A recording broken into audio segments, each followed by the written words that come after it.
নমস্কার, নতুন একটি ভিডিওতে আপনাদের সকলকে স্বাগত জানাই।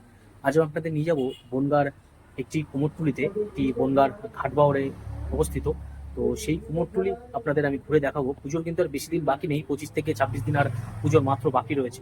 তো বর্তমানে সেই কুমোরটুলির কি অবস্থা এবং প্রতিমার কাজ কতদূর এগোলো, তো সমস্ত কিছু এই ভিডিওতে আপনাদের জানাবো। এবং প্রতিটা দুর্গা মায়ের যে বর্তমান যে সাজ, সেই সাজে এখন আর কতটা বাকি রয়েছে, তো এই ভিডিওর মাধ্যমে সবকিছু আপনাদের দেখাবো। তো ভিডিওটি স্কিপ না করে পুরোটা দেখুন, আশা করি আপনাদের ভিডিওটি ভালো লাগবে। তো দেখুন, এই যে কুমোরটুলির মধ্যে প্রবেশ করলাম এবং দেখতে পাচ্ছেন যে কত যে দুর্গা প্রতিমা, সেই দুর্গা প্রতিমা পরপর সাজানো রয়েছে। আর যারা যারা যে সমস্ত ক্লাব অর্ডার দিয়েছে, সেই সমস্ত ক্লাবের নাম কিন্তু এভাবে ঝোলানো রয়েছে দেবীর গায়ে। দেখতে পাচ্ছেন একটু ভেতর অন্ধকার, কারণ ঘরের মধ্যে উপরে ছাদ দেওয়া এবং তার নিচে রাখা, কারণ এবছর এত পরিমাণে বৃষ্টির কারণে যাতে এগুলো নষ্ট না হয়ে যায়, সেই কারণে কিন্তু এগুলো ছাদের নিচে রাখা রয়েছে। দেখুন কত সুন্দর করে তৈরি করা হয়েছে। এগুলো কিন্তু আর বেশি কাজ এর উপরে বাকি নেই। এর উপরে একটু শাড়ি পরিয়ে গহনা যেগুলো আছে সুন্দর করে জরির কাজ করে এগুলো কিন্তু কমপ্লিট করা হবে। আপনাদের এই দুর্গা মায়ের মুখগুলো একটু আপনাদের দেখাবো, দেখুন কত সুন্দর লাগছে। আর এই ঘাটবাওরের এই যে কুমোরটুলিটা, বনগাঁর ঘাটবাওরে এই কুমোরটুলি কিন্তু একদম রাস্তার পাশে, মানে ঠাকুর বের করার জন্যে বা বড় গাড়ি ঢোকার জন্য এই রাস্তায় কিন্তু কোনো অসুবিধা নেই। এখানে সমস্ত ধরনের গাড়ি কিন্তু ঢুকবে, সেই সিস্টেমে কিন্তু এই জায়গাটা তৈরি করা। তো চলুন আরও দেখাবো এবং যে শিল্পী আছে তার সাথেও কথা বলবো, কথা বলে জানার চেষ্টা করব। কারণ এবছর বৃষ্টির ভাবটা কিন্তু একটু বেশি, তো বৃষ্টিতে তাদের কোনো অসুবিধা হয়েছে কিনা, কারণ এটা মাটির কাজ এবং মাটির কাজ কিন্তু শোকাতে একটু সময় লাগে। তো এই বছর কিন্তু 4 মাস ধরে টানা বৃষ্টি অনবরত হয়েই যাচ্ছে। তো সেই কারণে এনাদের কি অসুবিধা হয়েছে সেগুলো একটু জানবো এখানকার যারা শিল্পী আছে সেই শিল্পীদের কাছ থেকে। তো দেখুন, পুজোর যেহেতু আর বেশি দিন বাকি নেই, এখন কিন্তু প্রতিমা তৈরির কাজ জোর কদমে চলেছে। তো এখন আপনাদের সাথে যার কথা বলাবো, এই যে দেখতে পাচ্ছেন এই চারিদিকে যেসব প্রতিমা করা রয়েছে, তো বেশিরভাগ কাজই কিন্তু উনি নিজে হাতে করেছেন। এই শিল্পীর নাম হলো কৃষ্ণপাল। তো সেই কাকুর সাথে এখন কথা বলবো যে এই বর্ষায়, মানে এই বছর বর্ষার ভাবটা কিন্তু অনেকটাই বেশি, তো কি অসুবিধা হয়েছে বা কি সমস্যার মধ্যে আছে এনারা, তা সব কিছু আপনাদের জানাবো। তো দেখুন, এই দেখুন, এটা কি ঠাকুর? কৃষ্ণ বিশ্বকর্মা। আচ্ছা, বিশ্বকর্মা পুজোর জন্য এখন ঠাকুর প্রস্তুত হচ্ছে, তাই তো? দেখুন, যেহেতু আর বিশ্বকর্মা পুজোর কিন্তু বেশি দিন বাকি নেই, তো এখন মোটামুটি বিশ্বকর্মা ঠাকুরের কাজ এদিকে সবই চলছে, এদিকে সবই বিশ্বকর্মা ঠাকুর, তাই তো? আচ্ছা, বলছি এই বছর তো বৃষ্টির ভাব প্রচন্ড, মানে টানা 5 মাস ধরে তো বৃষ্টি হয়ে যাচ্ছে, মানে অসুবিধা কতটা হয়েছে?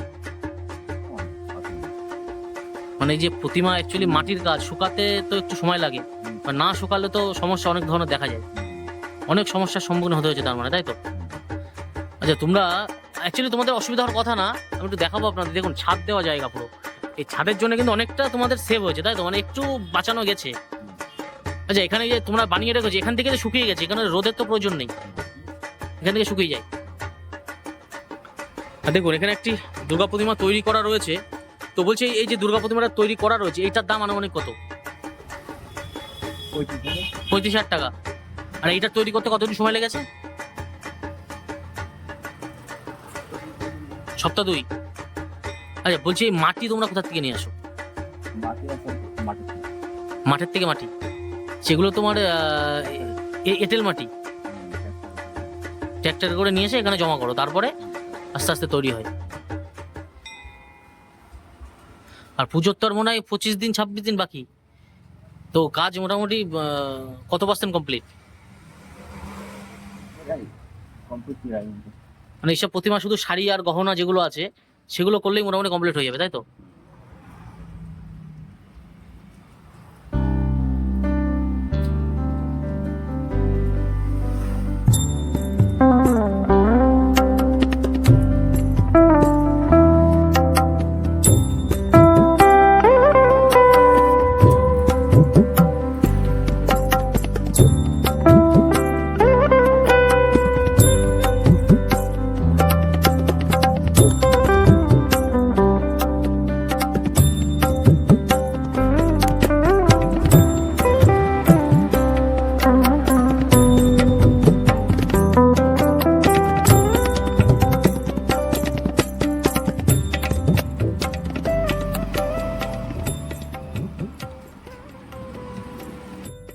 আর দেখুন এখন আমি আপনাদের যেখানে নিয়ে যাচ্ছি এগুলো সব লক্ষ্মী, সরস্বতী, গণেশ, এইসব যে ঠাকুর, সেসব ঠাকুরের মূর্তিগুলো তৈরি করা রয়েছে কিছুটা। এই সাইডের দিকে সবই বেশিরভাগ গণেশ ঠাকুরের মূর্তি তৈরি করা রয়েছে। এগুলো কিন্তু প্রায় মাটি কিন্তু আর কাঁচা নেই, পুরো শুকিয়ে গেছে, পুরো শুকনো মাটি। আর এই মাটি দিয়ে তৈরি করার পরে যদি এগুলো ভালো করে না শুকায় তাহলে কিন্তু বেশ সমস্যার সম্মুখীন হতে হয় যারা মানে যেসব প্যান্ডেল বা যেসব যারা পুজোর জন্য এইসব ঠাকুরগুলো অর্ডার দেয়, তারা কিন্তু পরবর্তীতে সমস্যা হয়। কারণ কিছু সময় দেখা যায় যে আঙুল ভেঙে যায় বা সুর ভেঙে যায়, এই সমস্যার সম্মুখীন কিন্তু হতে হয়। আর এখানে সেই সমস্যার সম্মুখীনটা একটু কম হতে হবে, কারণ এই মাটি কিন্তু শুকনো, যদি শুকিয়ে যায় তাহলে কিন্তু এই সমস্যাটা আসে না। দেখলেন এই সাইডে রয়েছে সমস্ত যে গণেশের মূর্তি, সেই গণেশের মূর্তি। আর এই সাইডে রয়েছে দেখুন লক্ষ্মী, সরস্বতী। এখন দেখে কিছু বোঝা যাবে না যে কোনটা লক্ষ্মী কোনটা সরস্বতী, তৈরি হওয়ার পরেই বোঝা যাবে। ওনারা এগুলো কিন্তু কাঁচা রয়েছে, এগুলো মনে হচ্ছে নতুন, বেশ কিছুদিন আগেই তৈরি করা, তবে শুকিয়ে যাবে কারণ এখনও যেহেতু 20-25 দিন কিন্তু সময় রয়েছে পুজোর।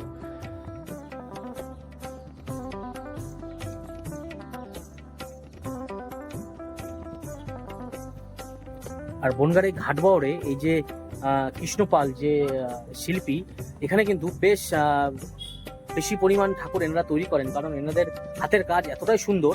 প্রতি বছর এনাদের অর্ডার কিন্তু খুব ভালো হয়, দূর দূরান্ত থেকে মানুষ আসে এখানে ঠাকুর অর্ডার দিয়ে যায়।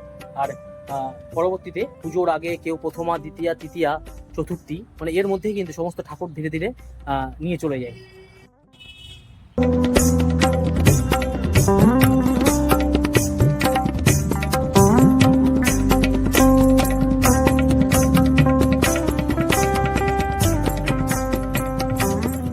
আর একটা জিনিস দেখুন, এই দেখুন এখানে কালী মায়ের যে মূর্তি, সেই মূর্তি কিন্তু তৈরি করা রয়েছে। অ্যাকচুয়ালি এগুলো গত বছর তৈরি করেছিলেন, তো যেগুলো অনেক কিছু তো থেকে যায়, সব তো আর বিক্রি হয় না, সেগুলো কিন্তু এখানে রাখা রয়েছে। আর এগুলো কিন্তু একদম বর্তমানে এগুলো কিন্তু সব থেকে ভালো ঠাকুর, কারণ এগুলো দারুণভাবে শুকিয়ে গেছে, কোনো কাঁচা বলে কোনো ভাব এই প্রতিমার মধ্যে নেই। তো এই ঠাকুরগুলো যারা কিন্তু এই বছর নেবে তাদের কিন্তু সব থেকে ভালো ঠাকুর বলতে এগুলোই হবে, অত সহজে ভাঙবে না এবং ঠাকুরের অসুবিধা কিছু হওয়ার চান্স একদমই নেই। ঠাকুরটার মানে মা দুর্গার পিছনে বসে রয়েছে কিন্তু মহাদেব। তো এখানে যে রয়েছে যে কারিগর, তার কাছে একটুখানি জানার চেষ্টা করো, বলছি এই যে এই দেবী মুখের যে পিছনে বসে রয়েছে সে কি মহাদেব?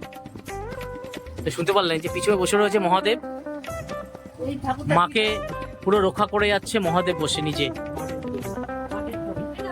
এ দেখুন মায়ের প্রতিটা মুখ কত সুন্দর, এত সুন্দর মায়ের মুখ, প্রতিটা এভাবে সাজিয়ে রেখেছে।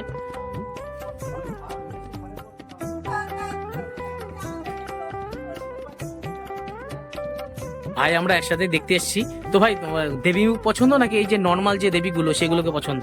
তোমার পছন্দ কোনটা? না, আমি সব ধরনেরই দেখলাম, কিন্তু দেবী মুখের ক্ষেত্রে কি হয় যে চোখগুলো টানা টানা অবস্থায় থাকে, বা পেছনে যে সাদা রঙের শারদিয়ার যে আমরা জানি কাশফুলের একটা সাদার যে ছোঁয়া তার ভিতরে দেখা যায়, সেটা আমার বেশ ভালো লাগে। এখন এটা পছন্দের ব্যাপার, এটা শুধু আমি বা আপনার উপরে নয়, আমাদের ক্লাব থেকে যারা এসেছে সবারই মতামত নিয়ে আমরা একটা সিদ্ধান্ত নেব। এই ঠাকুরটা আমাদের পছন্দ হয়েছে, তো সেই ঠাকুরের হিসাবে দাম আমরা বলেছি। তো এখন কাকা কি করবে সেটা জানি না। তো এটা আমরা 15,000 টাকা দাম বলে, যে পুরো ঠাকুরটা একদম নতুনত্ব। পদ্ম ফুলের পাপড়ির মধ্যে মা রয়েছে।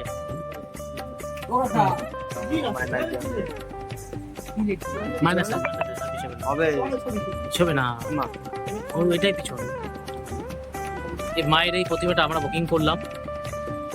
তো পুজোর যেদিন চতুর্থী, সেই চতুর্থী দিনই আমরা মায়ের এই প্রতিমাকে আমরা নিয়ে যাব, ঠিক আছে?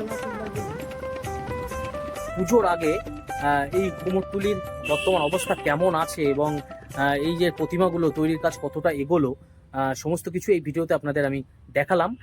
যদি ভিডিওটি ভালো লাগে অবশ্যই চ্যানেলটিকে সাবস্ক্রাইব করবেন এবং লাইক, কমেন্ট, শেয়ার করবেন। তো ভালো থাকবেন, আবার দেখা হচ্ছে পরবর্তী একটা ভিডিওতে।